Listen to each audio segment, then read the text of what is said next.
Hello everybody.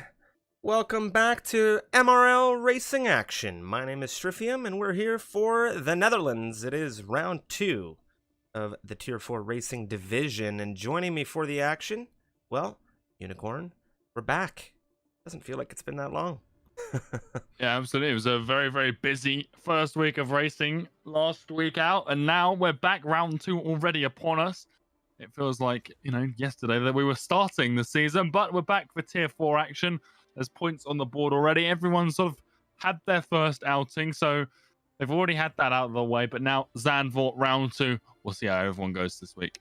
Yeah, this is a very different circuit here around Zandvoort. 14 turns, some significant banking to throw these drivers a little bit of a curveball, and of course, well, it is only the second round of 15 amazing rounds we have set up here in the 5th season. Of course, a little bit of a shorter season and a shuffled season at that. Next week we head on over to Russia.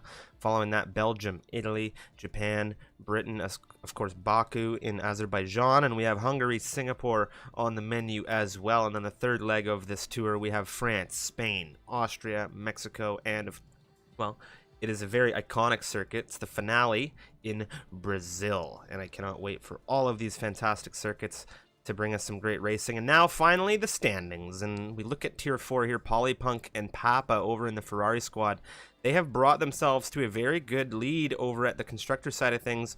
40 points for the Scuderia. Polypunk taking that first win of the season, not just for Tier 4, but it was the first win of the week last week, and we'll see if he can repeat that today.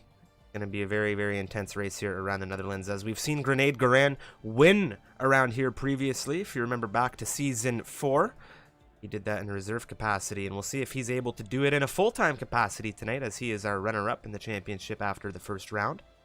Big shout out to Mr. Vexit coming in with the raid. Greatly appreciated, Mr. Vexit, as we're about to jump into racing action.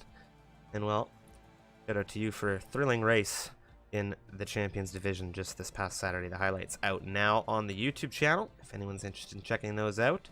But with that said, Unicorn, we're just about ready to go racing here around Zandvoort. Yeah, absolutely. Just waiting on those last couple of people to join on in, and like you mentioned, it's a very different circuit to the one we were at last week. Bahrain, obviously, very quick, nice, flowing, excellent opportunities to overtake, particularly down into turns 1 and 4, with DRS and such. Zandvoort, it's nowhere near as easy. You have, the potential to try and go side by side at parts through Sector 1. You've got that short DRS straight in Sector 2 as well, but it all just culminates into very tricky moves, and you really have to have an advantage going into those few corners compared to Bahrain, where if you didn't have quite the exit, well, DRS, ERS should be able to pull you along. We'll see how everyone's able to cope to that tonight, but like you said, it's a very different driving style, and that might mean we see, completely different drivers come out on top by the end of things. Definitely. It's going to be a real shake-up here in the Netherlands. We're going to see 18 minutes of qualifying, and well, this grid we saw last week, very tight. Each grid of the Misfits Racing League this season so far has been extremely compact, all the way from top to bottom.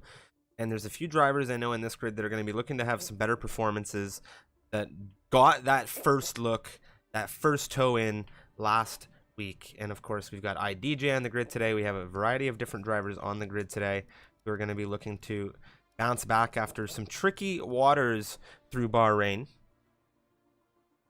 See how everyone can get up to speed here around this 30. It's a 36 lap campaign as well, for those that are wondering. Quite the duration here around the Netherlands. We're going to be seeing quite a few laps. I think you can get quite a few laps in the qualifying session as well. Yeah, and that always sort of alleviates a bit of pressure. There's no, rush to get out. The longer tracks, you've got to make sure that you hit those laps. And it's more important that you get them right as well, because you don't have the opportunity as well to just go around one more time. If you, let's say invalidate on your second one, and you just want to try and find a bit of improvement, slot in another time with an extra lap. Whereas at longer tracks, the likes of Spa, which we'll see this weekend in real life, but one of those times, obviously, it's always going to be 18 minutes in the qualifying session. So at longer tracks, that does cause a problem. But I do think we've got everyone in that we are expecting. So we're just gonna set the lobby up correctly, and then of course we'll be getting racing action underway. Of course, a little bit of a delay, never something to worry about too much, as we want to try and get as many racers from the division in as possible. Of course, there's always potential for some drivers to not make it. I think we're just waiting on one driver to select a car, if I'm not mistaken. And then we should be good to go.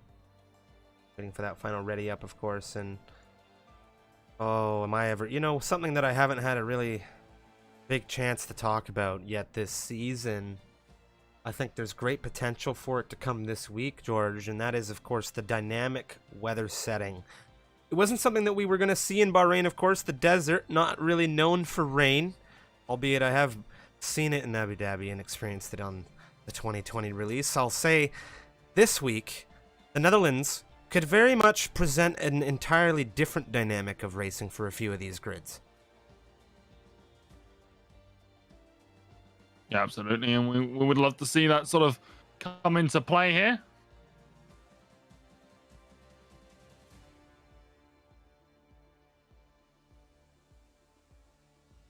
But obviously, we're just getting everyone readied up now, and well, we've got a few seconds on the clock until we do get into qualifying C, where everyone stacks up, like we've been saying all night long. It is a very different track to Bahrain, and like you mentioned, you know, we could see some other factors play into things as well here at Zandvoort, something I've not really had too much in terms of watching in the new game yet, so we'll see how everything goes. It's sunny in qualifying, and we'll hopefully get a weather report in the chat if anyone's engineering someone along the way here in Tier 4. But at the moment, it looks like it's a dry campaign for qualifying, not a cloud in the sky. If anybody gets that weather report, of course, and they see that dry weather, it's going to be a sigh of relief. I mean, you and I have had the opportunity to commentate around some wet races here in the Netherlands, and they are very dynamic. They present extraordinary scenario, and, well, in this one, clear qualifying as far as the eye can tell, not a cloud in the sky. And here in the Netherlands, we'll be seeing 18 minutes of qualifying, a potential desync here for maybe a few of these racers in, well, it's something that we've seen over the course of many a race in the last year now, with the last game as well. But we'll have to see who the first driver is to get out into the pit lane. Freeware giving us a heads up. It is going to be a dry campaign. So, again, another sigh of relief for the drivers where they don't have to contend with any changing conditions. Last week we saw some of these drivers get out very early in the qualifying for Bahrain. This time, maybe not so much. Perhaps it is that desync. We'll have to see. Haas will be leaving first. Right. Grenade Goran, and like you mentioned, well, we've seen him win around here already. Came in, took a few points away, and a race shift where I got my one and only podium in the MRL. So that race, a special place in my heart, and I imagine it's got a special place in Grenade's heart as well. We'll see whether he can replicate that success here as a full-time driver now here in Tier 4, and we'll see just what he could do. Obviously, new game, new handling model, all of that stuff, so he might not have the same success, but well, he'll be hoping that he does. And his teammate Matt looks like he's just behind him there, and the two McLarens coming out at the same time as well. Again, I don't expect a tow. It's like Bahrain, but we saw it a couple of times. Maybe down that start-finish straight, you could try it. It would probably give you a couple of hundredths, maybe a tenth at most, but we'll see what the drivers decide to do. The passes are splitting up.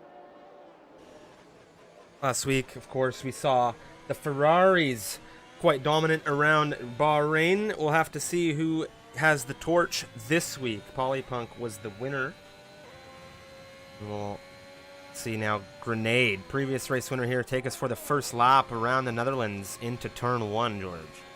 Well, here we go. Like you said, down into turn 1, a completely different style of corner to Bahrain. This one loops around a long way as the pit exit through turn 2 into turn 3, and now into this bank left-hander of turn 4, side by side through here. Very, very treacherous. We'll see that later on. Now up through 5 into 6, fast-flowing corners don't cause too many problems when you're on your own here, but as you get down into 7, this, when you come side by side, is a real problem. But no problems for Grenade here in qualifying as he comes now into 8 and now swing around into 9 and 10.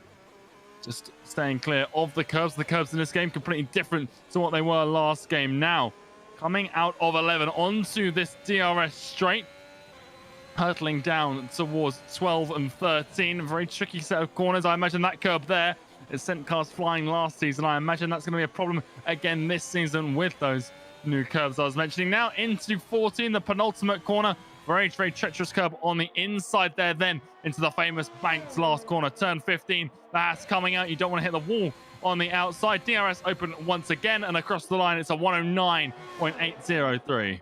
Very nice run there from him. A 109.708 from his teammate Matt pushing ahead. Lars will not jump them. However, it is Polypunk in the Ferrari that will, and he's done this on the medium compound tire early in the session. A 109.532 out of the Ferrari. And the fact that he's done that on the mediums is unbelievable. We'll see what he can do, considering someone who we've seen get P2 last week, have a race win around here, is currently 4th on softs. And Polypunk's gone and done that on mediums. That is a worrying sign for every other driver in this lobby right now, Striff. They are going to be looking at that 109.5 and thinking, how on earth has he pulled that one off? His teammate Papa now is coming down to the line. We'll see what the Ferrari's got. It's P6 for him. A much more average time on the mediums that you expect to see on 110.2. There goes Alberto Perez joining him in that 110.2. PW Jones going 110 flat just behind Lars there, who's in the Williams in 5th. But that 109.5 on the mediums, well, Polypunk's going to be wondering whether he could qualify on this tire, I think, now. Yeah, it's going to be interesting. Dazister pushing through the banking now in the Alfa Romeo. We saw him collect 4th position last week. What can the Alfa Romeo do? Looking maybe for a bit of a slipstream there as he comes to the inside. It's a 109.739 for Alfa Romeo, and a good first run there for all of the drivers in the top 10, most notably Polypunk. And oh, who's this? Victor Venus just had a massive incident. It looks like they might have actually come together with one of the Mercedes. I can't tell who it is right now. It's PW Jones. that's not what you want to be seeing in qualifying at all. PW Jones right now, he's looking to see what's going on track. His teammate just flew by him. That's Kieran on an outlap. DJ just in front on an outlap as well. He might have had a view of that. He was off the track, Jeff. He was clearing out the way. He was in the gravel. I think his car's actually got a bit of dirt on it. It's sort of indicating that he's been outside of the track, but I don't think he's got any damage on the Alpha Tauri as a result. Well, we're going to take a look at DJ now. He's on the medium compound tires here for his first run. Yeah, you'd be looking for him to get somewhere in the 110s, because that's where you expect to see the mediums. That's where all the other medium runners are. Obviously, we've got Polypunk up at the top, sitting quite nicely on an extraordinary medium lap. But right now for ODJ, you'd expect him to go somewhere in the mid-pack right now with the other medium runners, just to see where his pace lands there. Obviously, no points out first round in Bahrain, but still plenty of rounds to go. 14 if you include this one. Plenty of opportunities to score points. DJ and I, of course, having had the opportunity to race with one another, we're doing this little co-op thing right now.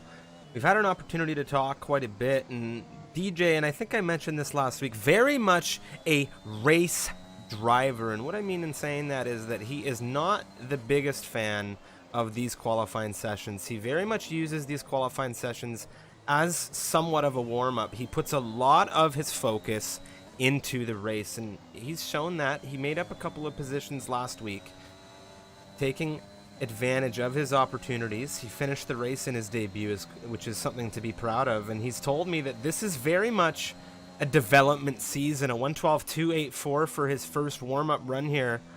We'll see how he goes in the race. Kieran now is coming through into the penultimate turn.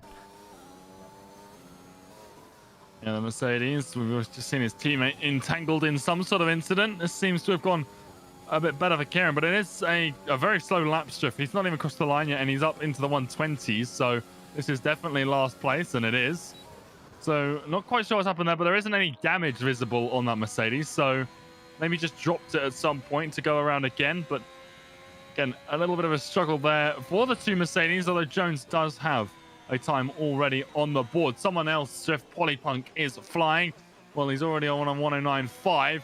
Let's see what he can do on the salts. This could be absolutely blowing everyone else out of the water, because on his previous time on the mediums, only a couple hundredths faster than Trick Sam there in second place. The two McLarens right now in the top three. They'll be happy with how things are going right now. The two Haas drivers both in the top six as well. So a lot of teams looking good out of the gates. Bahrain not quite where they were at the end of last week, but let's see. Polypunk, well, it looks like he's going to drop this and come into the pits. So not happy with that one. But right now, still pole with mediums. Yeah, a very good run there from Polypunk to stand himself on top of this timing tower. Mediums, the tire, as you said, where he put that lap in. And now we have Grenade Goran. He's coming through, and he'll want to set a lap time quicker, but it looks like, oh, he is going to go hang it to the inside. How's it going to go across the line? It's an improvement to 10, so 109.603 puts him into 5th position as Matt, his teammate, a 109.293 for provisional pole. The Haas runners doing some work here in the top 5. Yeah, that's starting to see, a bit more like softs out on top, and you'd like to see that as the session, gets towards the halfway point. We're already past it. And now, well, that's going to question, does Polypunk now come back out on the softs and, complete a lap? We just saw him drop one, but that's still second on those mediums. Is a brilliant place to be. We'll just see whether he's able to hold that position or whether he is forced, as Kane is coming through a little bit of traffic, and the McLaren looks like everyone's getting out of the way in time. But there are a lot of cars coming through Sector 2 right now, as Kane just loses the rear coming out of turn 11. And he is going to be kicking himself for that one. We'll see that, I should think, a few more times tonight as gets the car back out on track. Yeah, that's a very tricky section of circuit. A lot of drivers having issues. Right now, Papa is in the gravel as well. A complete turnaround, a 180 from where he was last week. Obviously, getting that podium in the opening round now. Was retired, Chef. He's crashed the car, it would seem. No, that is not what you want to see. Yeah, he's off on the right. Coming out of turn 11. Well, not even coming out, just through turn 11. I wonder how he's managed that. Such an odd place for the car to land. Very odd. Very odd about that one. Not sure what to say. Lars now pushing in the Williams. He's coming down the hill. Four-door sedan. Excuse me. He's just gone 12th quickest here at 10.287.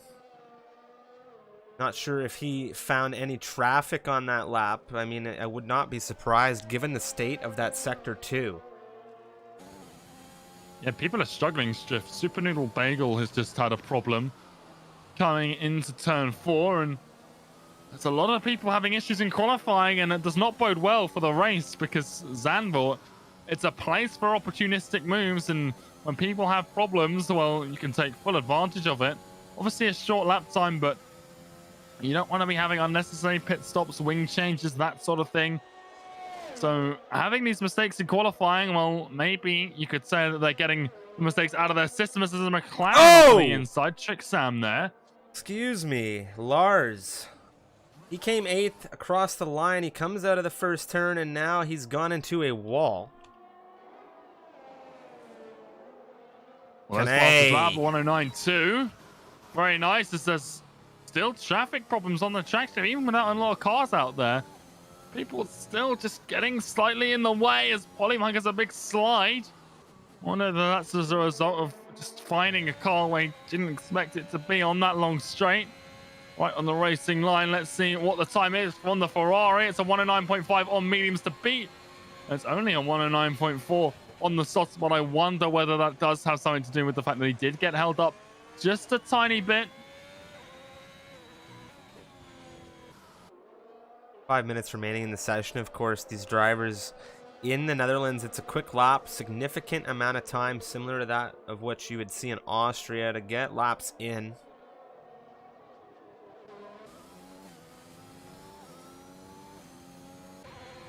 Dazister to the line. Where can he land? It's third quickest now provisionally for the Alfa Romeo. 109.390. A very good improvement there as he drops speed coming through the first turn, and that's a very nice run.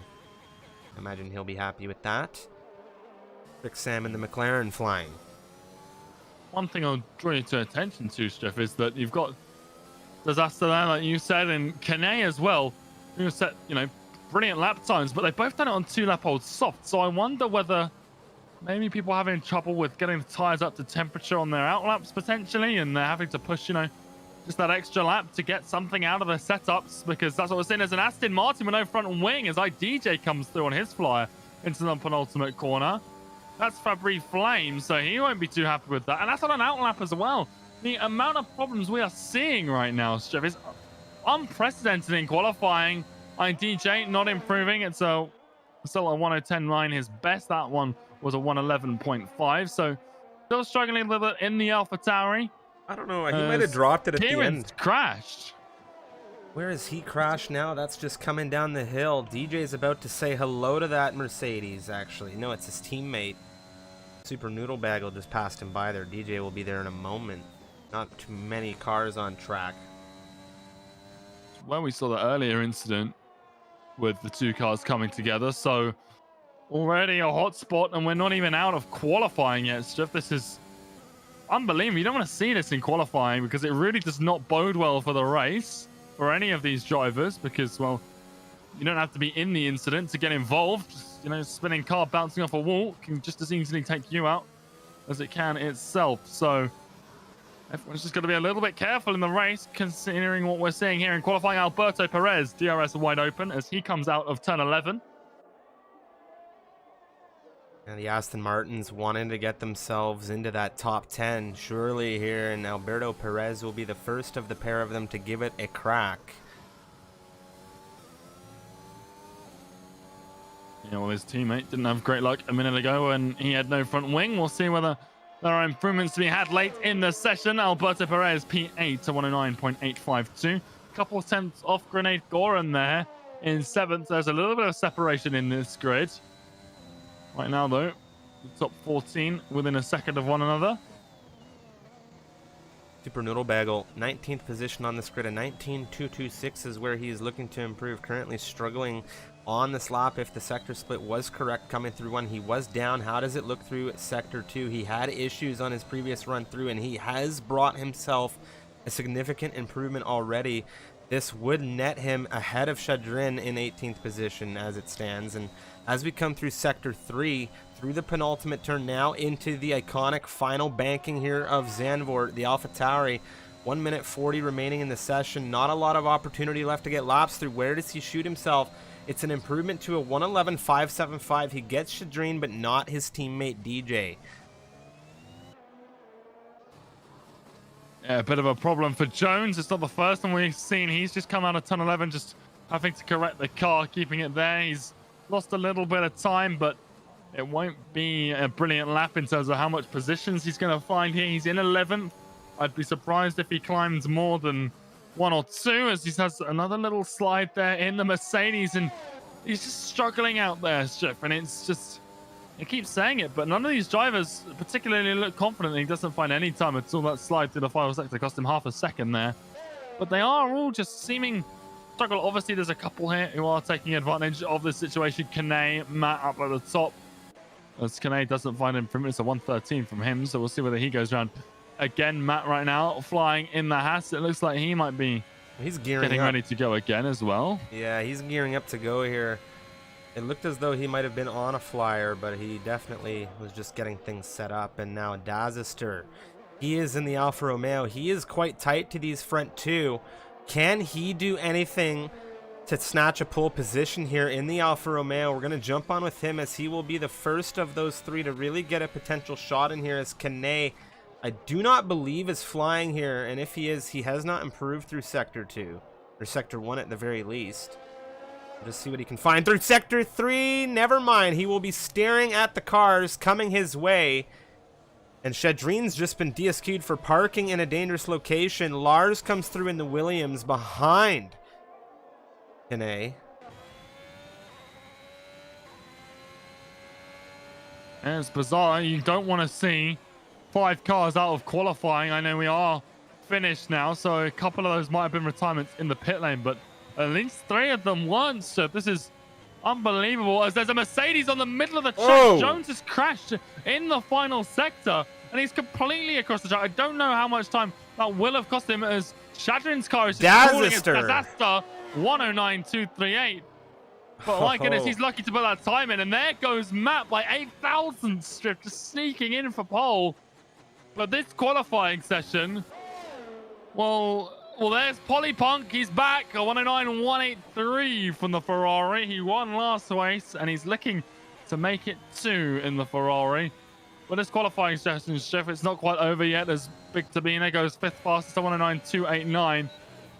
But it hasn't been the most impressive for a lot of these drivers.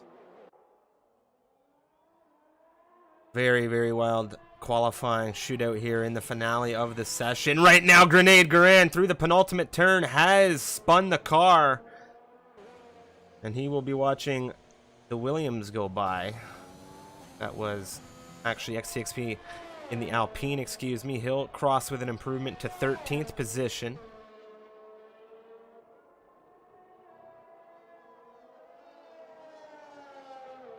Well, I think we're just about, wrapped up now, as IDJ comes across the line in 14th for him. A huge improvement, 9/10. He is going to be very thrilled with this, because I do not believe he will have anyone here. Well, no, he will not have a single driver that will do anything about this. He gets himself into a decent starting position on the rear of XTXP. A much better improvement for DJ when you look at the week-by-week comparison to Bahrain, to the Netherlands. Of course, Bahrain, not one of his strongest circuits. He's mentioned it a few times. Blind. He will not be improving as he shoots into the pit lane here. And I think this is going to wrap up our 18 minutes of qualifying. And it is, once again, 2 weeks in a row, if memory serves, Polypunk on pole position here. Well, he's looking good for another race win. His teammate, though, Jeff, all the way down in 16th. It doesn't look like it's going to be another Scuderia 1-2. Or double podium, I should say. He came 3rd. Grenade Goran, well, we saw him win here last year, down in 7th and with a spin late on in the session. So doesn't look like he's going to be doing too well. Obviously, that spin coming out late here might just get it out of his system, but still, there's a lot of people struggling, Jeff. It was a very, very up and down qualifying for a lot of people. But Polypunk, Matt, Disaster are top 3 there. And it's very, very tight between the top 4, all within a 10th. Kane there in the McLaren in that 4th slot. Big Tabina just slotted home into 5th in the late stages between the 2 McLarens. Tricksam in 6th. Grenade Goran, we just mentioned, in 7th. Lars in the Williams in 8th. Alberto Perez in the Aston Martin in 9th. And Ford Sedan starts 10th in the Alpine. But my oh my, we'll see how the race goes. But if it's anything like that qualifying, Jeff, it's going to be a wild ride, I'll say. Look, I think this is going to be, and I'm going to say it, a unique race. I think it's going to be an explosive situation, and I'll tell you why. The gap right now from 1st down to 15th is 1.1, and that 15th position driver is Papa. And Papa, well, he's P3 in this championship right now. Excuse me, 16th position for Papa. He is very quick. That time that he has right now was on a medium compound tire, because I don't believe he had an opportunity to get further runs in that session. So we come into this race. It's a very flowing circuit. It's a very, very tight circuit where there aren't the most overtaking opportunities. There's going to be a lot of risk taking. I think we're going to see some safety cars today. Let us know what you're thinking in the chat ahead of this one. It is round 2 of the Tier 4 division. My name's Stryfium. Joining me is Unicorn for Season 5 MRL action. It's not going to be too long now till the race gets underway. And everyone just finalizing their strategies for the race. Obviously, we have got that little bit of desync as well, which we'll probably see take hold at the lights. But after that, we should be smooth sailing, or at least fingers crossed. We do see that, but I would not be surprised. So this pit lane, I think, is going to be pretty busy this race. I think we're going to see a few front wing changes for a few of these drivers, given what we've seen in qualifying, and that can shuffle things up a lot. We've seen it, last season. you have a few mistakes up at the front, and it can bring a few dark horses through the field.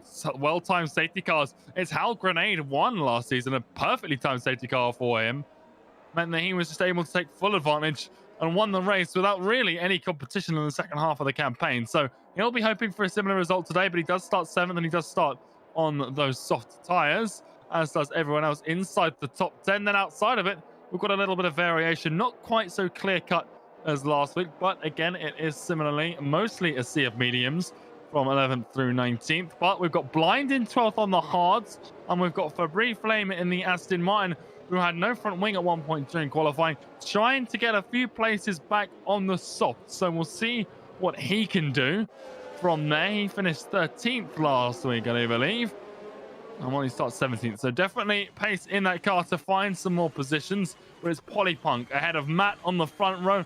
There's Asta there in 3rd ahead of Kane. Victor Bina starts ahead of Kane's teammate Chicksam.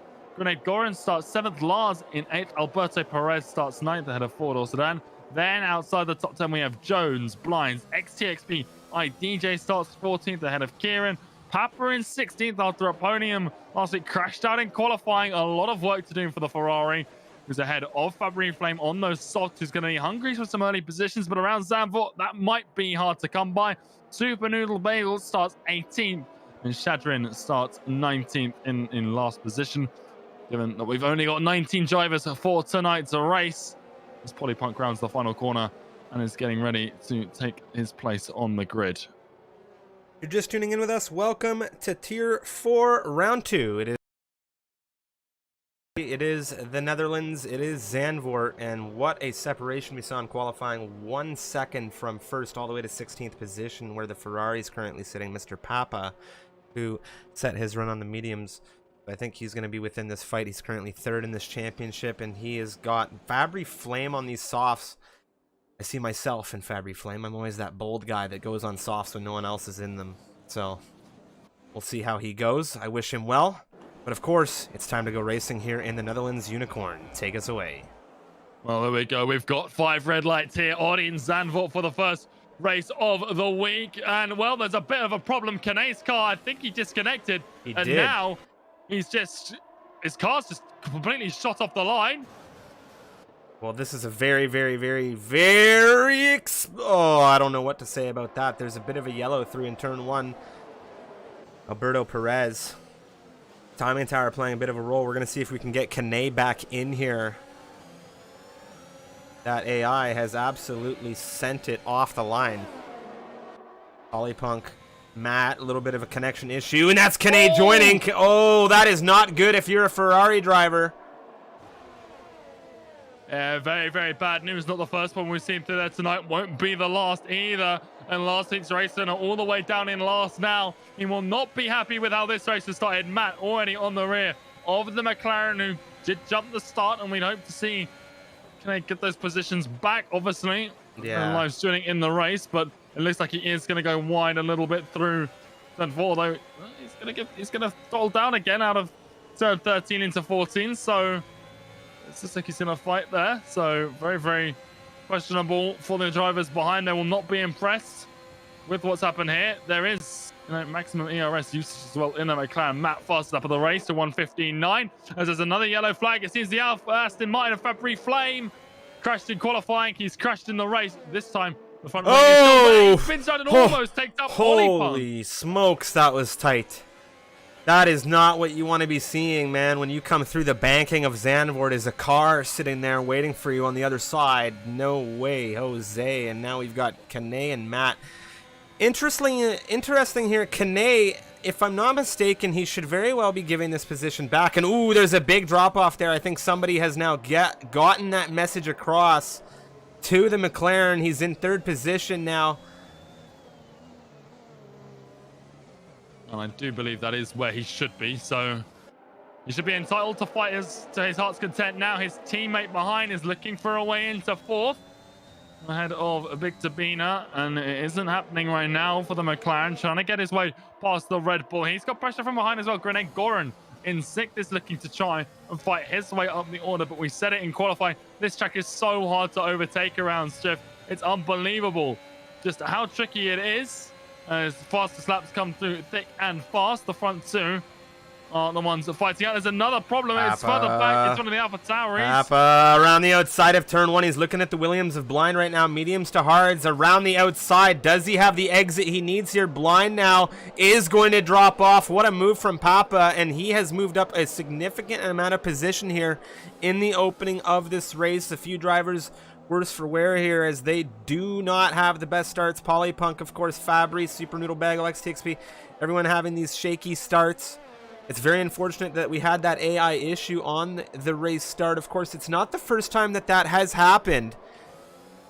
This is probably, I don't know how many races we have done now at this point, but of course, Kane has given that position back.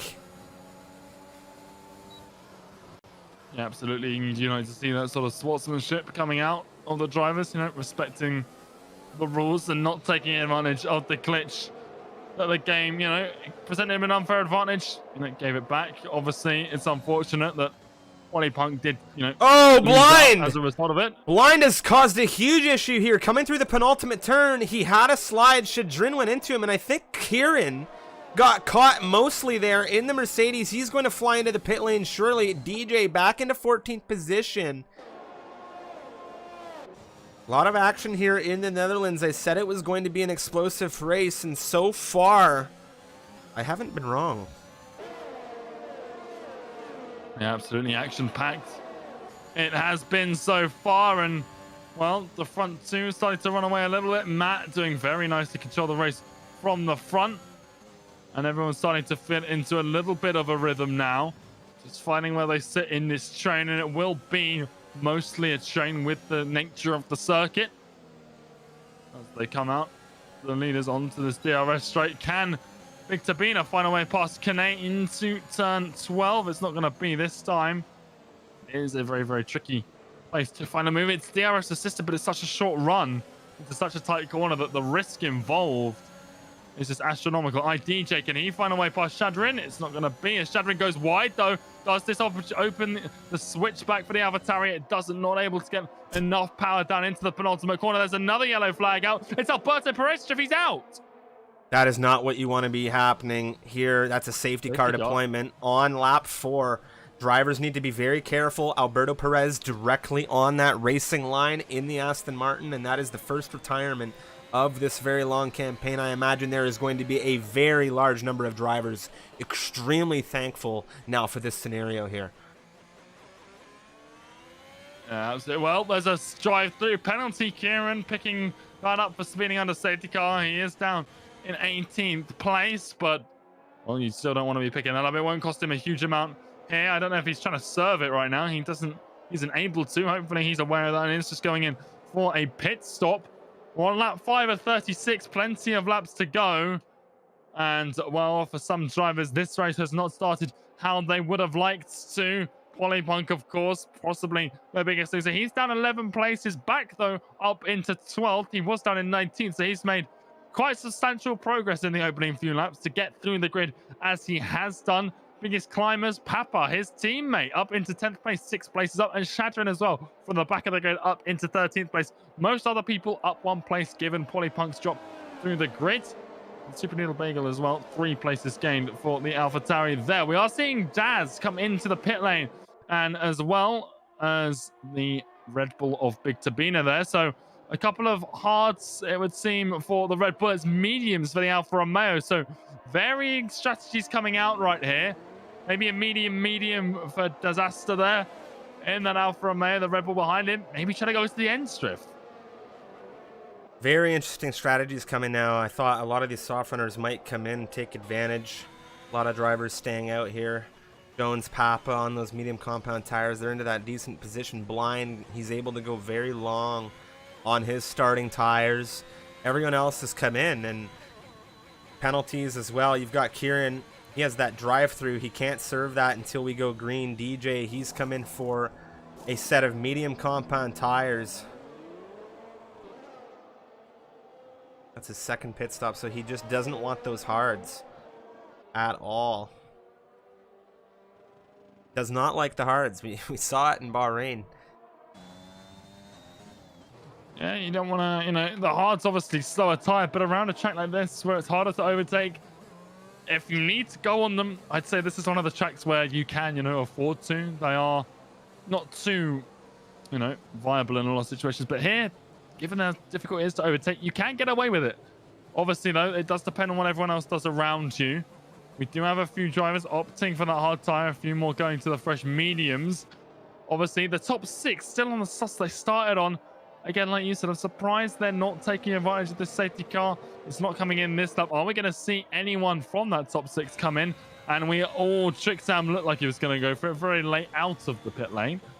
But does avoid going in. It is a little bit late too now. You'd lose more positions than if you'd made the decision earlier on. But yeah, everyone's staying out, and, with the exception of a few. But in terms of the front runners, we'll see where the likes of Daz and the big Tabina come out, because right now, they look like they're in a strong position, but it depends what strategy becomes key at the end of this.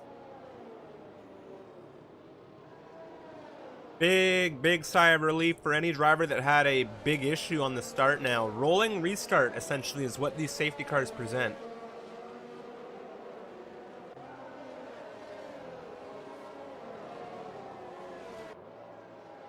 The safety car's been out for a while. You'd hope it comes in at the end of this one, even expect it to. Lap 8 green flag racing as the last 2 drivers connect to the rear of the train. What do you think about my usual prediction when these safety cars present themselves? Of course, if you're new to the streams, for now 4 seasons of commentary, I've had a little bit of a prophecy. No, of course, safety cars have the opportunity to really give a field a shake-up and present more safety cars. So we'll see if that presents any scenarios here in the Netherlands, but we have had race control confirm that red safety car is on the way in. Matt now in control of this grid, the 2 McLarens behind him. That's a scary sight, isn't it? Yeah, absolutely. I don't know necessarily about calling it a prophecy, Striff, but I think he might definitely err on the truth here. I would not be surprised to see something go wrong for someone into turn 1. Let's see when that goes. He has gone, but the McLarens are right behind him. Lars is already side by side with Grenade. Goran further back, and that move is done and dusted. Grenade in P4 now, going into turn 1. No exchanges for the front runners. Kane having a look for Matt, not finding anything. Oh, problem. Lars that's is a huge problem. Lars is... Oh, that wing is gone. He is gone on that front end. He might have burned it out of turn 1 there. I don't know how that happened. Kane, Tricksam, Grenade, all holding very tight here. Dazister just sitting on blind right now, and he's heavily exposed. The tire differential really starts with these 2, Blind and Dazister, and as we come through now, Blind trying to hold off to this inside. He goes wide on the exit. A snap there is going to really bring him under fire. Dazister through clean, and now Blind has Big Turbina around the outside. What a lunge there. A little bit later on the brakes to catch up with the Williams. He almost had a foot in, but it wasn't enough to get the move there just yet. But Blind knows how exposed he is.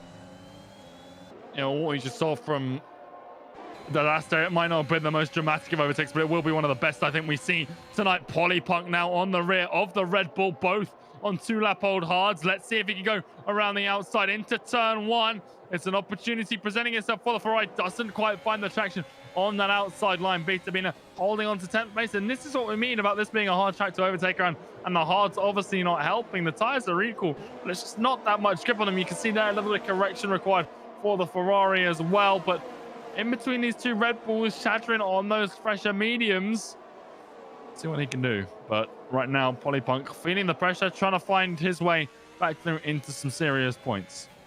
One thing to note here, Matt pulling ever so carefully away from Kane, and Kane needs to be worried about this, because if he does drop position, he could put the McLarens into a difficult bind, as Grenade, 4-door, this entire train behind them could become a threat if Matt is able to give himself some separation here. Kane through into sector 3, though. He's bringing that ever so closer to that DRS 1 second required, and we're going to have DRS enabled here as we cross the line into lap 10. Matt just pushing with what he's got right now, DRS enabled, and there's going to be a lot of drivers volleying for position now that that has become a factor. Chadrin on the rear of Polypunk, no DRS just yet for these racers. However, to the inside for the Red Bull, he's looking, not enough through there yet. He wanted to get that toe in. Polypunk, of course, the pole sitter of this race, very capable, the race winner for Bahrain. He's not going to become too pressurized too early here. Things, as I said, very early in this race.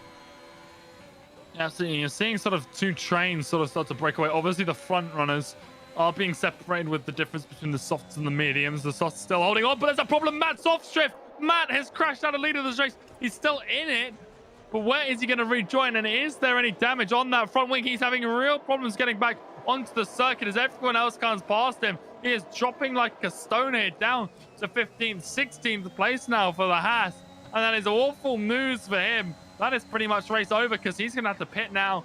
And he is going to be so far back after the pit stop. He is going to be so disappointed with how that one's gone. Big Turbina under fire. Polypunk looking to go for a charge here. We were looking at DJ. He's sitting on the rear of the Alpine XTXP also. DRS wide open on the rear for Big Turbina. Polypunk says it doesn't matter. He's going to look to the inside here. Does he send it? Oh, Turbina was looking for blind. Polypunk had to adjust. He's still got a toe in. But a defense coming out of Turbina. Matt has retired. Excuse me, that's coming out of the penultimate turn. No, that's the final turn. He crashed outside of the banking, and we have now had our second safety car of the evening deployed. Big Turbina takes a 5-second penalty. He's come together with blind. That's a little harsh. There was 4 cars. You had blind, Big Turbina, Polypunk, and Chadrin coming out of turn 4. The safety car's called, and obviously they all have to work out how to slow down without being, as Polypunk gets a 5-second penalty for ignoring a yellow flag. Wow. I don't think either of those penalties are really deserved there, Striff. That just, like I said, they're all coming out of turn 4. They had to work out where they all were.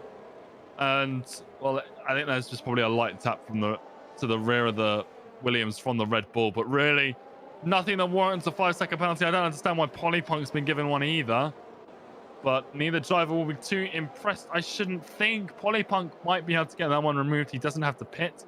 So if it was deemed unnecessary by the stewards and he doesn't serve it in the pit lane, might be able to get that removed. This is perfect, though, for the top 4. And it's not the first time we've seen Grenade Goran getting a well-timed safety car, because he will get a position here on the McLaren of Trixam, because Trixam's going to be held in the pits behind his teammate. A double stack for the McLaren squad. This puts the likes of PW Jones and Papa up to the top 2, but disaster shift. What a result this is for him. He's up into 3rd right now. He's already made a pit stop under that first safety car. If he can get these mediums to the end, it's a bit of a stretch, but they might make it. Polypunk, another 5-second penalty. This time it's for collision.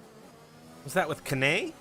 I think so. And well, it's the car behind, and we've seen that before where it gives the car behind, the car in front, sorry, a penalty. And again, these are just issues you wish we didn't have to deal with the game. If only we could give out the penalties with live stewarding. That would be a dream come true, I should think. But unfortunately, game's penalty system is the only one we've got live. And well, subsequently, it seems Polypunk suffering as a result. Yeah, a few drivers getting hit with these penalties. XTXP, a little bit of a shake coming through Sector 2. Maybe a little bit of an illegal overtake there. I don't know if he's trying to pull off there or what he's doing. Saw him off to the inside a couple times, basically on the grass. Yeah, very unfortunate. And we're back on the safety car. The train pretty much closed up, with the exception of Lars, X6P, and Chadrin. Somehow they've exchanged, and it looks like they're going to try and work their way to giving those positions back. We'll see whether the game allows that to happen. It looks like it might have done so. Seems that the Red Bull and the Alpine have got something worked out there.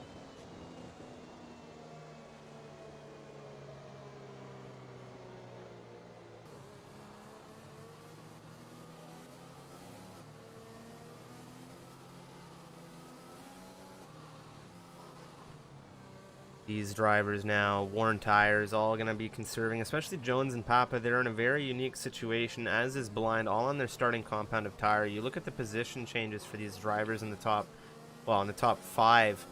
You've got Disaster, or Disaster, as I'll get it right eventually. Big Turbina there. They've kind of remained in their starting positions. Jones and Papa, 10 and 14, respectively, and Blinds up 8. However, they haven't pit. They're the only 2 drivers on the grid yet to do so. There are only 3 drivers yet to do so. And everyone's on fresh rubber behind them. I'm going to be looking at Disaster to get in there early. Papa not making his tires any better as he wants to put some studs on them. Moving through the gravel trap. It all depends on whether these mediums that, you know, the likes of Disaster here, Shadrin have, go to the end. You know, IDJ's, he's 1 lap younger. Safety car is coming in. And, well, BWJ's a Papa here. They shouldn't run away from... That is obviously a better qualifying for the Alfa Romeo. And, well, we know Papa has a lot of pace with the P3 last week out. And Jones didn't have a bad week either. No points on the board, but wasn't a bad result. You know, finished in the top half, the top of the second half. But he'll be restarting now. It's just a case of when the Mercedes decides to go. And we saw it about here last time. It's about here again as the Mercedes hammers down. It's a much worse start for P2. This time, Papa getting a little bit caught out, but not getting caught out from behind. So Shadrin, XTXP, they're going to go. Well, XTXP's lost not one, but 2. Kane, Polypunk. Oh, that was Kane looking up the inside of the Ferrari, and he just got spun around and tangled up there. He tried to go for it. I don't think that was worth it. XTXP under huge threat right now. DJ is sitting on the rear wing.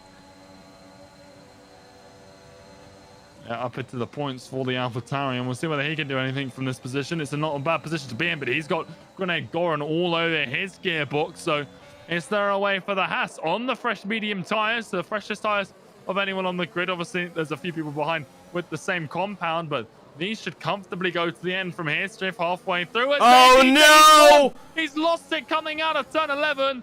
And that is the AlphaTauri. It's bad news, not 1, but 2 weeks in a row now. He gets it spun around. But my, oh my, that is not how he wanted this to go. The top 3 starting to leave the others behind a little bit.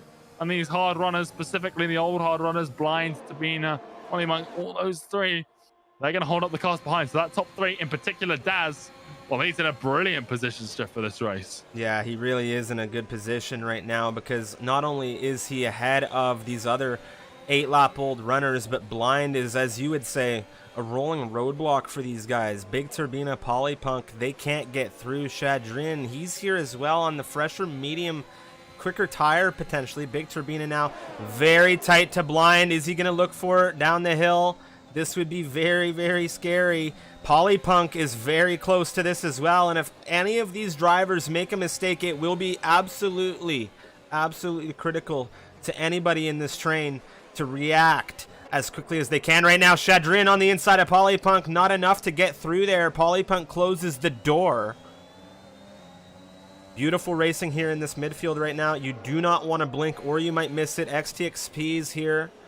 Grenade sitting on his rearview mirror, and we've got Trick Sam who's just dancing in and around that DRS range. Up at the front, things aren't as tight as I would have anticipated given the tire differential between Disaster and the 2 front runners. He hasn't really broken them down as much as I would have thought. Polypunk, does he have enough to take Turbina? Nothing yet. I think he's just trying to be careful with his stuff. He's not pushing with any, you know, ERS really. He's not pushing the tires either.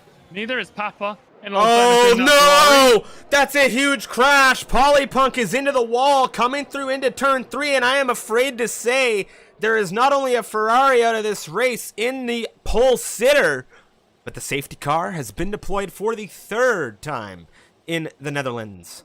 That was a massive smash into the wall for Polypunk.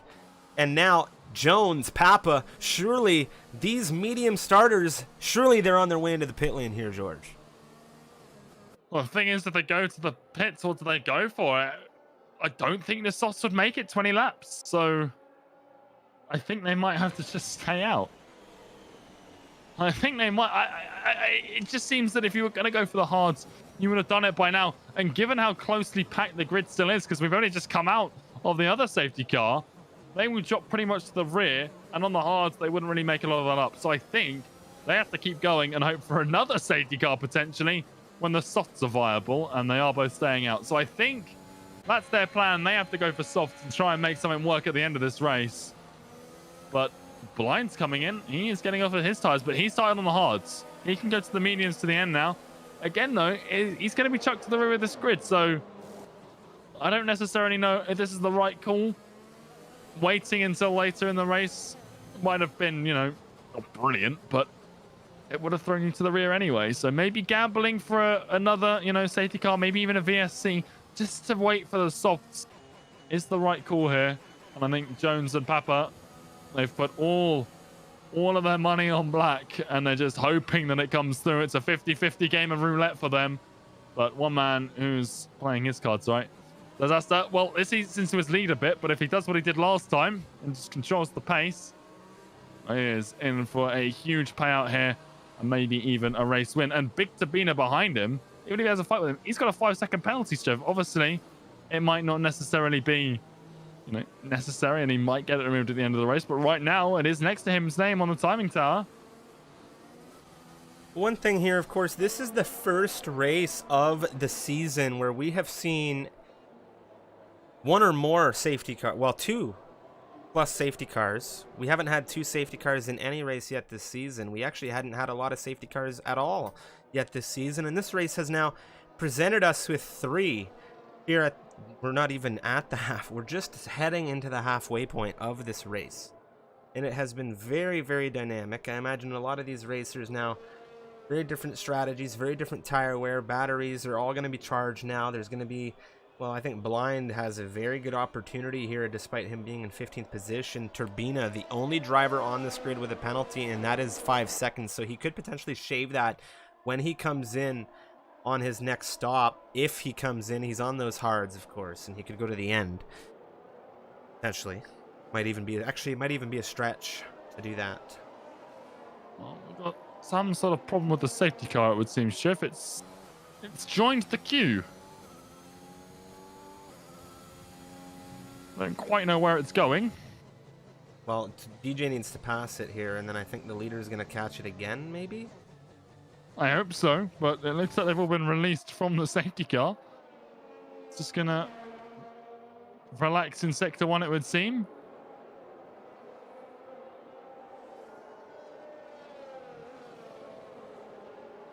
Well, we're going to have to see what we do here as... the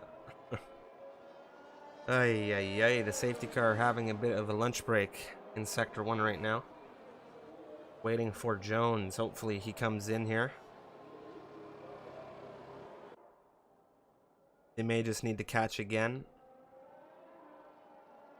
Hopefully that is the... I think we've seen this before.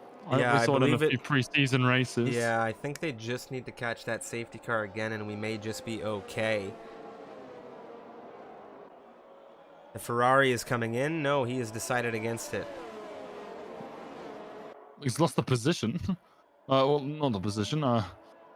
I don't know what I'm talking about, Striff. I just saw Jones on the outside there. It looked like he come through, but let's see. Moment of truth. Does the safety car kick itself back into gear and go round again? Surely it does. And hopefully that's what we've seen. I think we saw it in Silverstone. It's moving. All right. There I think we're all right here.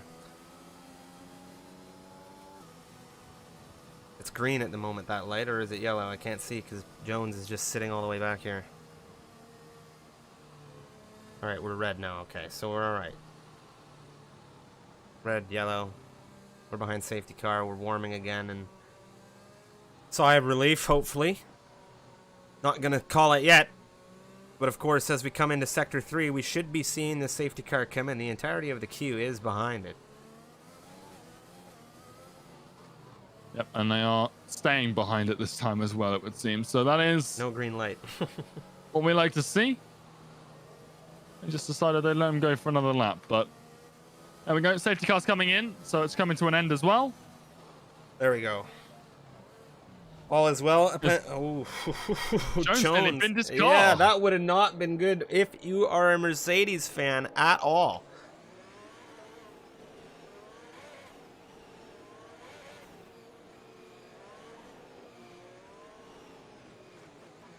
Well, there we go. We've seen one restart from this man. We'll see whether we have another good restart from him.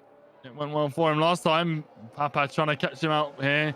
Just throttling down time and time again, and he's done a lot better than he did last time. The Ferrari right on the rear of the Mercedes, pushing with ERS down into turn one. He's on the inside already. Can he find a way through on the inside? They've left the other cars to the dust. And Big Tabino already through on Daz behind as well. Jones is out. Daz is out. There's been an incident behind. There's a big bit of debris flying. I don't know whether that was a side board or that was someone's end plate, but something went flying off of someone's car. Or... Lars very tight here to the rear of DJ now on his teammate, but we have Kieran all in this as well, and it's just a huge train of cars on this restart, as you'd expect. Fabry Flame within 2/10 of Shadreen. Shadreen had an issue there. Turbina and Dazister. There's a bit of a shunt there with Turbina and Grenade. Grenade on the outside of that Red Bull as Dazister made his way through back into third position.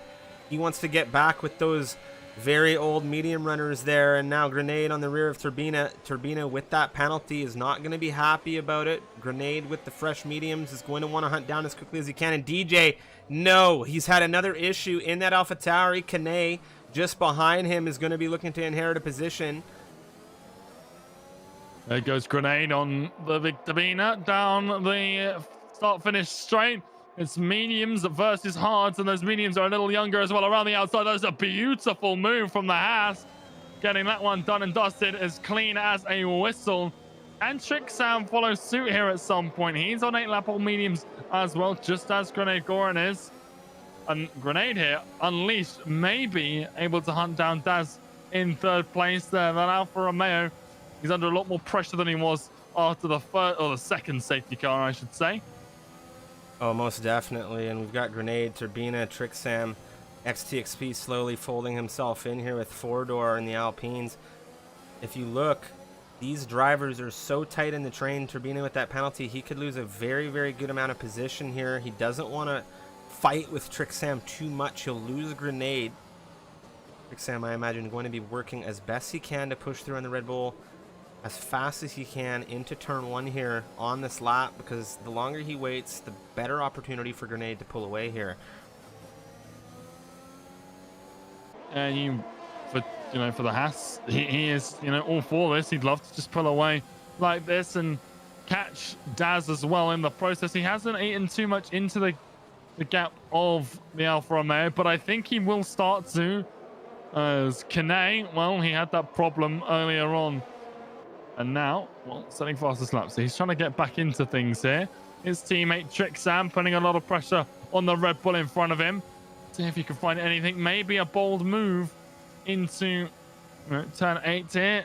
Be around the outside. Doesn't try anything. It is risky around here. But sometimes you have to play the risky moves because there really isn't any just one perfect overtaking spot. Obviously, we've seen a few into turn 1. As there's another yellow flag, it looks like it might be IDJ again, and it is the AlphaTauri facing the wrong way, getting his car spun around. I think the third time tonight, really not having the best of luck here in Zandvoort. As Daz is starting to catch Jones here for second place, the Mercedes.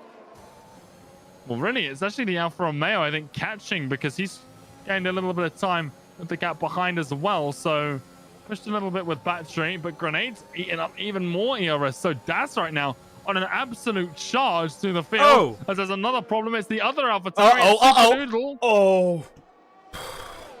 Oh my god. Oh my god. Again, these guys coming through that banking, they're having these issues spinning, and they're coming back into the line.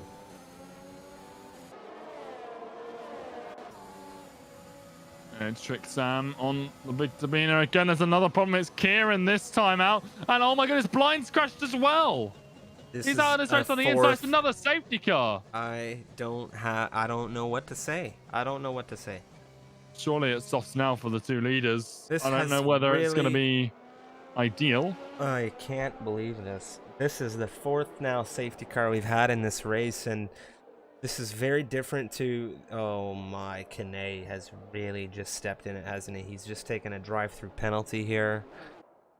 And what a roller coaster of intense racing this has been. I don't know how else to describe. These drivers have now had this fourth safety car come out. This is really setting an interesting bar for the week. Tonight, of course, if you are interested, we have another race this evening. America's Tier 2 division will be taking to the Netherlands as well. And I will be commentating that at 9 p.m. Eastern Daylight Time. 2 a.m. for those of you BST, and 3 a.m. Central Europe. That'll be right here on the Misfits Racing League channel. We'll have to see how many safety cars we potentially have in that race. But this has been... There's been a lot of fighting, a lot of overtaking. But I don't know how many of these safety cars have been caused as a result of driver battles. I don't think any of them have, now that I think about it. I think a lot of them is just like you think, you know, cars coming off on their own, just sliding, just like we saw in qualifying. I said it didn't bode well for the race, and well, it depends who you ask, Schiff, as to whether it's boded well for the race. Because what a recovery it's been for Papa. Crashed out in qualifying. In the race, he's taken advantage of people crashing out on fresh softs now, and of Jones here also on those fresh softs in 7th and 8th. Those two are looking very, very dangerous to the cars in front. You've got Daz now. Well, he looks like in a great place after the second safety car. Now in the 4th, he doesn't look too strong up in that top spot because Grenade, a man we've seen take advantage of safety cars here before. Well, he's on for potentially another win here in Zandvoort. Victor Bina, his tires, although they still won't be feeling great. And Trixam behind him, he's on for a podium. And again, these soft runners, Papa Jones, they are both looking very, very strong here. It could be 2 podiums in so many weeks for the Ferrari. Obviously, his teammate won't be joining him this time, given that he's out of the race. It was not a great campaign for Polly Punk, but there's a lot of drama. Let's go. We're 2/3 of the way through this race. We're on our 4th safety car of the evening as Jones, and what's going on here? It looks like Chatterton's into the pits. Cycling off those hards potentially here, getting onto a fresh set of softs, I think would be the call, and there it is. So he's going to sacrifice that position for the optimal tires here in this final, what I would think is this final stint of the race. I mean, we have had 4 safety cars now in this race. We have not had a VSC, and if memory serves from the last 2 releases, we have a 5 safety car maximum in 50% distance running, and then it goes to 6 and 100% campaigns. But we've had 4 out of 5. We could very well see, knock wood, something else happen here. But Disaster, Grenade, and Big Turbina, your top 3 presently, and we have that 5-second penalty for Big Turbina and Kane with the drive-through penalty. That is just very, very unfortunate. DJ, well, he's had another breath of life once again. We've seen him on those harder compound tires with some degradation, struggle a bit here maybe with his setup in the Netherlands. He has now fresh softs. He's in 13th position, ahead 1 slot from where he began. He does have potential to follow these soft runners through and gain some position. He's actually going to net a 2nd position from Kane because of that drive-through penalty. So he could get himself into a good finish here compared to where he began after his up and down dynamic race. And of course, Disaster, Grenade now. Disaster will be leading us through for a safety car restart as that safety car has broken away. Everyone getting temperature into their tires here. We're on lap 25, about to go green. Oh, what a race it's been here for round 2, here 4. Disaster's away. Grenade looking to keep well. Where's Big Turbina? Well, he's under threat. Trick Sam's caught him.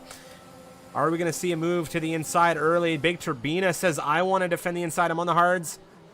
Not a lot of traction compared to those mediums right now. You can see the struggle on exit there. Oh, Fabry flames around, Striff. That's not what you want to be doing in the Aston Martin, even remotely. DJ, he's in 12th position. Super Noodle Bagel, Shadrin, wheel to wheel. Shadrin moves into 10th. Here goes DJ, his teammate. Team orders potentially. The Alpha Tauri making way through. DJ now on the hunt for the final points position in this race behind Shadrin. The gap's tight. Papa looking at XTXP. Papa, leader of the freshest rubber runners, is going to be looking to hunt down a race win here. Look at the gap to XTXP right now. He's going to have so much traction at his disposal. He made such a good dive into turn 1 on 4-door Striff. There was nothing the other Alpine could do. He's not going to get XTXP into 12, but down into turn 1, I would expect a move because he looks so confident in those tires.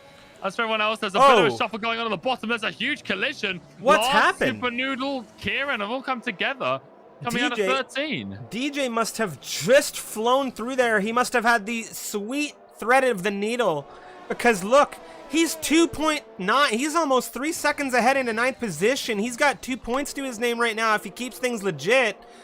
What the heck happened there in Sector 3?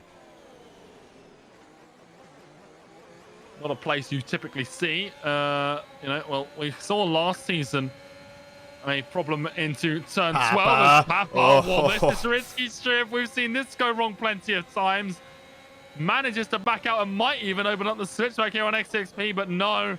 He is trying to force a mistake from that Alpine, but XXP, he is doing so well to handle the pressure right now. But the fresh softs, it's only a matter of time, surely, before Papa finds a way through.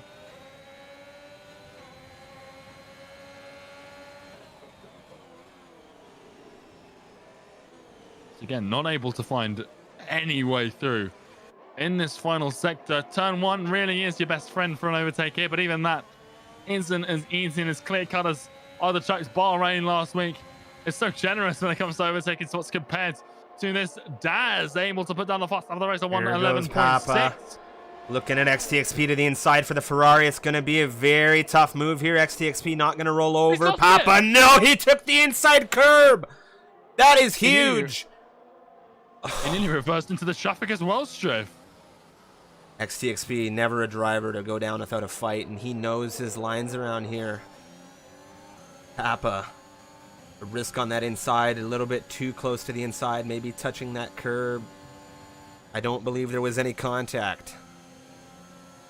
Yeah, I think it is just the case of clipping that inside. Curbing it is a very, very dangerous curb to hook a wheel onto, and well, Papa's found that out the hard way, and now from a double podium last week to potentially just a single point this week for the Ferrari squad, they will not be best pleased about that one.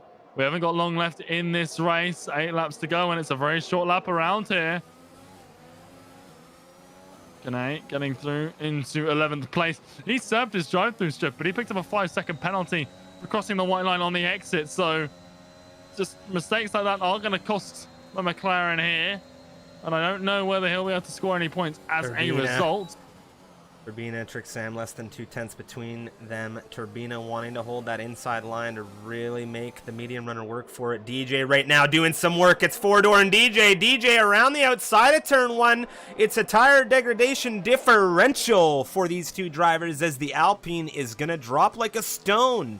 Nothing in it to fight against this Alpine. And, well, things went from horrid to alright to horrid, back to doing very well for DJ. I have to say, Trixam hunting down the Red Bull for Turbina in 3rd. Yeah, absolutely, and if these two come together, you know, more points on the board for everyone behind, because Trixam and Turbina here, they've been getting close lap after lap, and they've almost come together a couple of times now. I've been on board with this for a little bit, and we'll see what happens now. There isn't long left, and when you get to these late stages, just sometimes you see a few drivers come unsettled. They know they haven't got a lot of time left, and they make risks that they shouldn't do and probably wouldn't have done had it not been for the time constraints left in the race.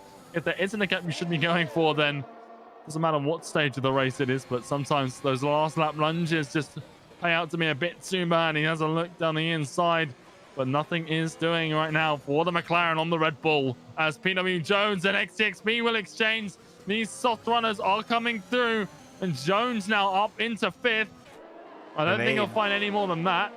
Grenade looking for disaster here, and not the type of disaster that you're unhappy about. It's the type of disaster you would be happy about, as it's for the race win potentially here.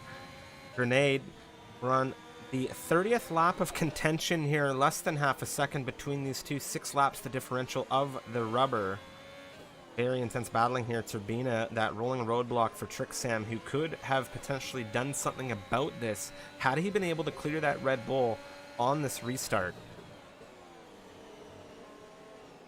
And trying to find a way through turn 12 for Trixam again. Just Turbina just locking the door and just not letting him through. It's an incredible result for Turbina if he can hold off. He does have the penalty.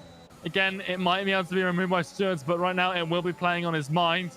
The front two as well will be feeling pretty comfortable about that. They just need to work together. And if Grenade's going to go for the move, he needs to make sure that it's safe and sound, because right now P2 would be a brilliant finish for the man who finished P2 last race as well. But does he just want a little bit more? And can he find a way through for another race win here at Papa. Oh, I'm sorry to interrupt you here, Unicorn. Papa and Kieran looking and fighting through turn 1 and 2. Papa with a beautiful look back on the inside of 1. Will push through 2 and get the move done. Oh my. Behind them's lost it. That is not what you want to be doing. Kane has gone from having a stellar drive in that McLaren to just having all the dominoes fall over. Yeah, absolutely. He's got a point last week out in Bahrain. This week, points are definitely off the table now for him. He might have just been able to scrape up 1 or 2 there, but now definitely not going to happen here.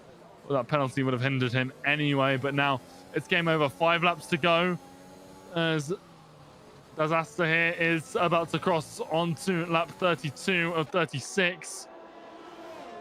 But he has got a Haas breathing down his neck, and with a nice ERS reserve as well. About a 20% advantage there for the Haas. Driver of the day poll now in the chat. Get your vote in. Who was the quickest? Who was the best? Who has your vote as the tier 4 round 2 driver of the day? And I have my vote. And I'm going to say who I have at the end of the race, but I have it written down here. And man, oh man, what a stellar campaign it's been. It's been very action-packed. We expected it after the fireworks in qualifying, and has not disappointed in that regard for safety cars. And, well, we saw a distinct lack of them last week. But this week, they're definitely here. Trixam still looking for a way past the Red Bull onto the podium, on track at least. Like we said, the penalty will promote him up into them at the moment. The inside for Papa into 12. He was looking there, nothing doing just yet there, George. Yeah, just no space on the inside, and we've seen it before. You can't really overtake into turn 12. You have to get it done before the corner, because if you go side by side into there, someone's going to have to cut across the other driver. This is the run you want, though. DRS down into turn 1. Look at the run that those softs afford Papa out of the last corner. Kieran. And maybe the Mercedes of Kieran as well. Does he get the run he needs through turn 1? A little bit of a wheel bank. Those softs are providing a bit of extra grip here, but he has to back out as Ford Sedan holds on. Lars gets past Super Noodle Bagel as well. The fresh softs are doing their work here in the closing stages. Just a few laps to go now. Oh my, this is a brilliant last few laps we are being afforded here. Kieran getting very close to the Alpine ahead of him. Fordor, now a full-time driver for the French team. He was here in a reserve capacity last week, now promoted to a full-time driver, taking over at Alpine. And, well, I think they'll be pretty happy with him. He looks like he will be scoring points here. It's just a case of how many. Will it be 1? Will it be 2? Especially more if someone has a problem further up the road. The Mercedes is going to have a little look. There's a little tap to the rear, I think, into turn 12. Doesn't unsettle the Alpine. Doesn't open the door for the Mercedes either. Jones as well. Trixam DRS, but is it going to be enough to hold off the Mercedes? He has no battery at his disposal. He's dry. Yeah, there really isn't a lot of time left in the race now, Striff, and this is where, like I was saying earlier, is there going to be an exchange between the Alpine and the Mercedes? Yes, there is. Kieran is now through those old hards, just dropping out from underneath Fordor, and those are 21 laps on. Imagine XTXP Striff, both Alpines here on very old hards. IDJ, can he find yet more points in this race? Didn't get any in the opener last week out in Bahrain. He's on for some good ones here. He's had a couple of mishaps in the race, couple of mishaps in qualifying, but now everything has fallen into place. Can he get one last move up into 6th place? It's late, and like I said, you don't want to make unnecessary risks. Trixam and Jones here, man, are things ever tight between this pair as we come into Sector 3, turn 12, and Jones not enough just yet to take this McLaren. Trixam, no DRS on the car ahead in Big Turbina. He's dropped off significantly to that Red Bull after fighting him so hard, and now Jones here, he's going to have that DRS, a little bit of battery utilization. Trixam knows it. He's going to shuffle off to the inside, but Jones shoots down straight into turn 1 for 4th position, and that's a clean-cut overtake there. DJ, he's dropped off a touch from XTXP here, maybe a little bit of a slip up in that AlphaTauri. He's still on 7th position. He still has time. It's the penultimate lap of this race. Easy as you like. He should be able to catch up with XTXP here. 29, soon to be 30 lap old hards on that Alpine in front. Man, oh man, is it really coming down to the wire now? Lap 35 out of 36, ladies and gentlemen. Is Grenade Garan going to catch Disaster for this race win? Well, really, the opportunity is going to present itself into turn 1, and he needs to take full advantage for it. He needs to get close with this DRS. He's got a lot of ERS in the tank compared to Daz. It's a 20% advantage. It has been, though, since the last safety car ended, pretty much. Obviously, they had a full battery and then pushed a little bit, but it was always that 20% advantage. He hasn't been able to take advantage so far. This really is his last shot. This is his last run down into turn 1. DRS, that rear wing is wide open. He is pushing with everything he's got. Look at the speed. So is Daz, but this is going to cost him into the later stages. There's a huge lunge around the outside. I don't know if he'll find it here. Daz's tires still miraculously holding on. The problem now arises for the Alfa Romeo. He's got nothing left in the tank here to defend against the Haas. He's gaining a bit back there into turn 4. It's 20% versus about 36. Now Grenade's burning his battery now, and I don't know if that's the right call, because you're not going to find a move through this opening section here. It's very tricky. There's exchanges behind outside of the points, but our eyes are firmly glued here to the front of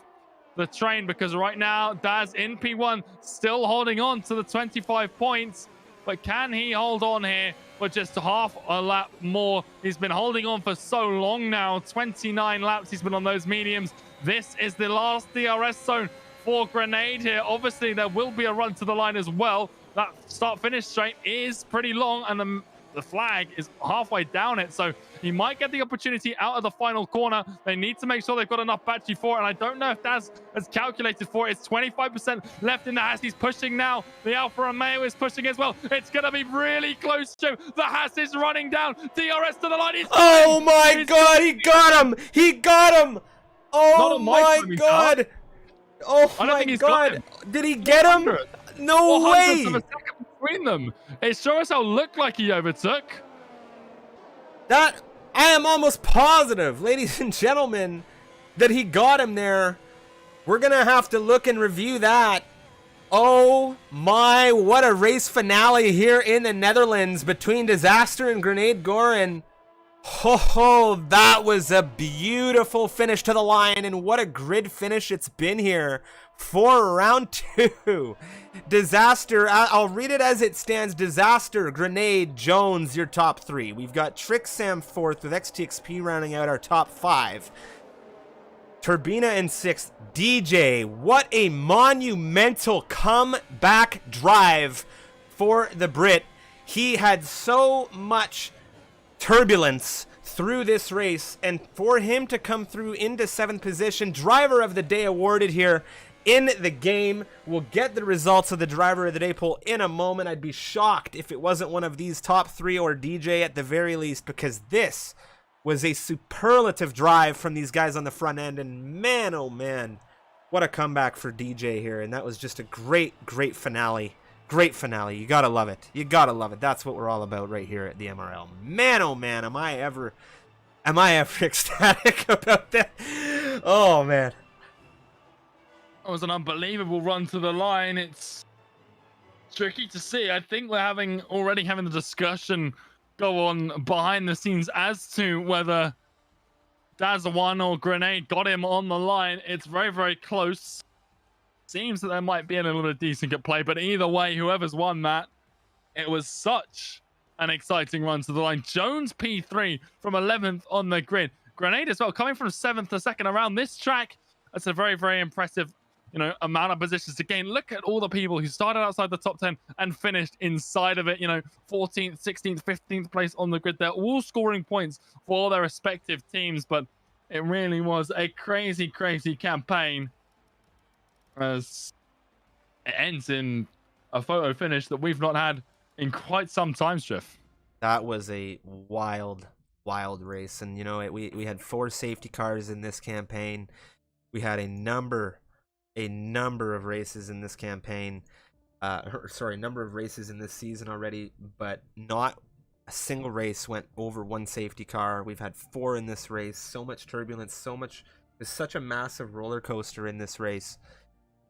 And I think everyone's going to be thrilled to watch this one back and love all of the action. That was really, really great. We're going to have interviews with our top 3 in just a moment's time, and then, of course, a raid to someone in the F1 community. And my name's Striffy, and joining me is Unicorn, and what a finale that was. What a final lap, and that was just a really, really... You gotta love races like that. You really do. Yeah, absolutely. When it comes down to the line like that, it doesn't happen too often, but when it does, you have to enjoy it. And, well, that was just utterly incredible to see it go to the line. Hopefully, we get an interview with those involved. Yeah, it was a great finish.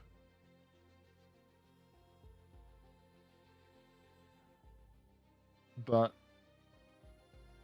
we've been Freeware has confirmed to me that it was IDJ who was voted, of course, the driver of the day from our poll this evening. So a massive congratulations to DJ. Much deserved as well. What a drive for him in the end after this 36 lap campaign. We're going to look for interviews now as these drivers get into our little waiting room here.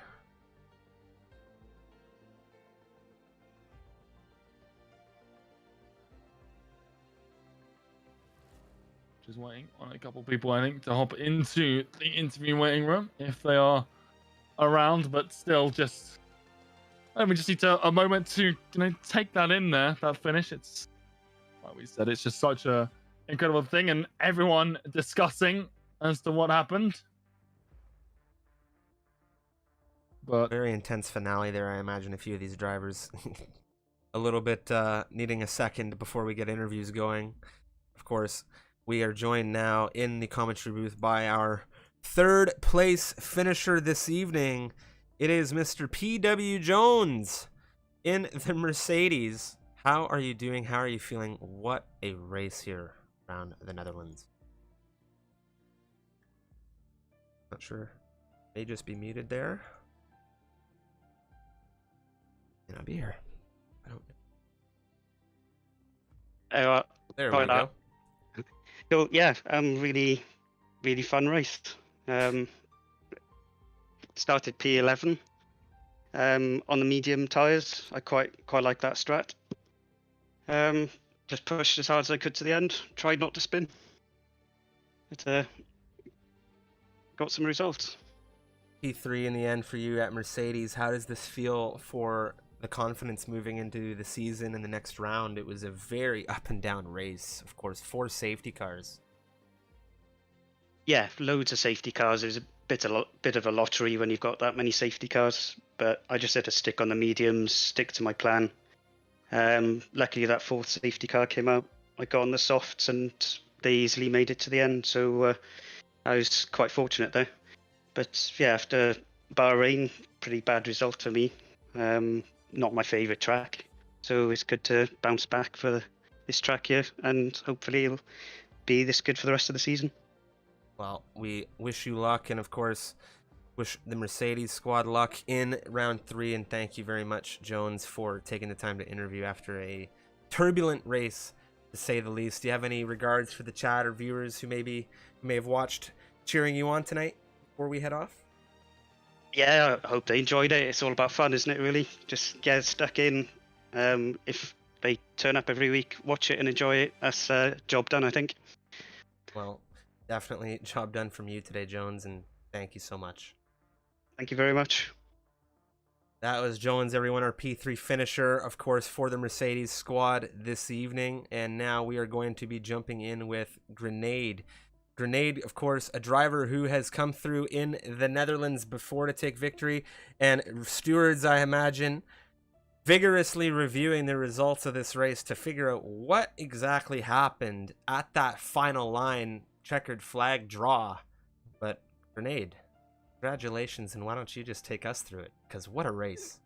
Yeah, I thought maybe it's gonna be a back-to-back from last year, the last season at least. But yeah, maybe we will see. Did you come into today's race with that expectation? Were you gunning for a 2 for 2? No, 1 hour before the race I start practice because I haven't raced since last race. Was that just so- a time thing for you? Was it a confidence thing for you? Yeah, I need some time off and chill and relax and drinking some alcohol and so. So I'm super pumped now to racing again. Well, a great finish in the Netherlands, of course. It's a circuit that you're quite familiar with, having taken a win here. Why don't we have your thoughts just on this race? 4 safety cars in this one. How did that play with you for this finale? Yeah, I thought maybe it's gonna be some safety cars this race because some guys just smash each other out and crash, and a lot of things can happen. But my teammate, my Jeff, told me to just stay calm and take it easy. Well, it certainly paid off for you. Unicorn, any questions for Grenade, who could very well be our potential race winner? We don't know. We have to talk to both you and Disaster today. I think we have to touch on it because, Grenade, just what was, going through your mind at that point, because you come out to the final corner, you haven't able to get the move done at any other point, but DRS opens and there you are side by side with Daz. Just what was going through your mind in those final few moments? Because obviously it's so narrow in the rest of Zandvoort, it widens up a little bit there, but the walls are still there. Daz is on your right. Just how was that last 50 meters? Yeah, the last 50 meters wasn't that incredible good, but my tactic was to pass him on the beginning of the last lap, but I wasn't able, so I gave it all because I saw his red light flashing. So I gave it all the last corner, and yeah, maybe I get the win, maybe not, but it's good points at least. Yeah, absolutely. And to add to last week as well is a huge, just achievement for you and a great start to the season. So, Grenade, congratulations on another podium, whether it be second or first after the stewards have a look at it. But a huge stride from you today. Yeah, thanks, guys. Take care, Grenade, and I do believe this will put you provisionally in lead of the championship as well. Polypunk retiring the car today. Well, that'll be a job well done to you and the squad. Yeah, it will be some sweaty race coming up here, I think. Definitely. Well, congratulations and good luck for round 3. Yeah, thanks. Bye. That was, of course, Grenade. Now joining us, I believe, I think we got a chance to speak to Daz last week. If we didn't, no, I think it was 4th position for Daz last week. But of course, today, oh man, was it ever a wild campaign for Disaster today. Disaster, welcome to the commentary. Welcome to the stream. A potential race win, a potential P2. It was a showdown, an absolute duel to the line. How are you feeling after this one? My nerves are shot. I don't think I've only recently won my first ever league race in about 3 seasons of this game. So to be leading again, I was absolutely bricking it for the last 6 laps. And I knew Goran was on newer tyres. I knew he was in fresher tyres. I think I went on to mediums in the first safety car. So I was, they were getting there. They were getting to the point where a couple of those corners were getting scary. But I thought I'd done enough to hold him off. And he must have been saving a little bit of ERS towards the end, or I started getting a little bit ropey. I don't know what it was, but what a finish. And I'm devastated to lose it. I mean, I take it I lost, even though it said in the timing sheet that I was leading. Well, it was a very, very hard line finish. I mean, it was less than 0.04 of a second as far as what we saw on the timing split at the end there. And I've seen a picture here of the cross between the 2 cars at the line. That is a very, very exciting and exhilarating finish, I imagine, coming out of the final corner. We just heard Unicorn ask, of course, Grenade, but what were your thoughts coming out of that? Just the final run there. Was it All or nothing? The last couple of corners in Zandvoort are horrible. I don't like the right-hander after the DRS zone, and I don't like the last corner. I hate that corner. And I was doing everything not to touch the inside curb, and I probably just understeered a little bit, and I lost it a little bit coming out, and I knew he'd have a chance. Then if he got a good exit, he had a chance, and he did. He got me down the straight, it looks like. Well, it was a really, really good race from you today, and of course, there was a lot of strategy play in it. You have a lot of thinking to be doing, a lot of strategy play, a lot of math, You think that? I don't have any thinking to do. I've got the best race engineer in my chat with me every Monday night. Well, he's an actual F1 engineer. He used to be an actual F1 engineer, so he knows what he's talking about. So, well, and that he's a fellow old guy like me, so we're sticking together. Well, this definitely gives you a good position leading through into round 3 for the championship. Same with Grenade, of course. Polypunk retiring out of this race. You were 4th coming into it today. And, wow. Well, one thing to talk about there is Russia next week, round 3. How are you looking? I love it. Absolutely love it. Done a lot of lobbies with DJ, and we do Russia an awful lot, and I absolutely love Russia. One of my strongest tracks, so can't wait. Well, we'll just have to see how you go through in Sochi. Of course, Daz, any question or any messages for our viewers? Of course, Unicorn, really quick, if you have any questions for Daz, fire away, because what a race this was for round 2. Well, I think we've just about covered everything, of course, but I don't think we've seen a race finish that close before in MRL. Striff, correct me if I'm wrong, but just a stunning drive, and well, it looks like you've won it by just a hair's whisker according to the timing tower, and obviously, well, it's just an incredible finish. It got a lot of people in the chat excited, so Yeah, that was good. That was great. And well done, Grenade Goran as well. He had a great drive as well to close the gap on me and stay with me, and then push me right to the last corner. He had a good drive, so well done to him as well. Well, congratulations, Daz, on a great campaign. And thanks, guys. Catch you later. Thank you. Take care.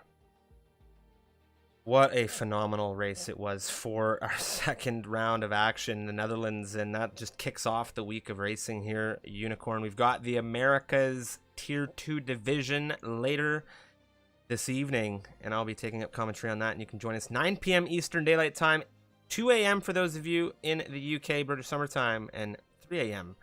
in Central Europe. I know it's quite late, but of course that is the Americas division, and I hope you'll be there to watch all of that amazing action unfold, just as last week. Also, any last remarks from you, Unicorn? Of course, really quick before I send it to you, massive shout out to our great partners, Fytron Software. You need to check out Fytron. They are a great asset to sim racers, engine builders, of course, around the world, but they're really putting their foot forward to help out the sim racing community in partnering with the MRL and putting up a very, very good opportunity for sim racers, helping us out in this league to take some wins and some championships with some great cash prizes. Unicorn, over to you. Yeah, just that's a race finish that we're gonna remember that one for quite some time, and it's just unbelievable to see it come that close to the line. Thank you all so much for watching. We hope you enjoyed that, because it was, explosive. That's, I think, the word you chose before the race, Striff, after the fireworks qualifying, and I think it definitely lived up to that billing. So hopefully everyone at home enjoyed it. I know we did. Like Striff said, America's Tier 2 tonight, and of course more racing action throughout the week in terms of the Tier Division Champions returns on Saturday, as well as Endurance Spa. So a lot to look forward to, but thank you all so much for watching. Enjoy the rest of your evening, and we'll see you next time.